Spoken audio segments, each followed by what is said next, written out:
video, I'm going to show you how to make heartbeat. Go to library and select black screen. Sorry, you can select black screen and select text. Select default text just for the duration and the same length, the duration of the tag, and you can change for the text. For example,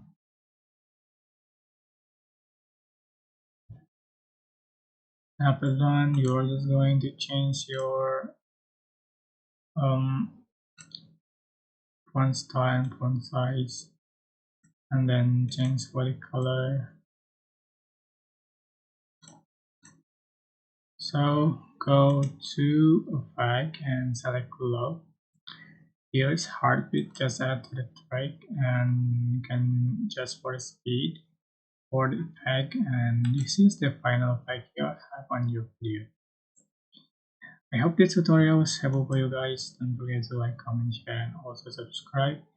And if you have any questions, please leave in the comment section below. Thank you so much for watching.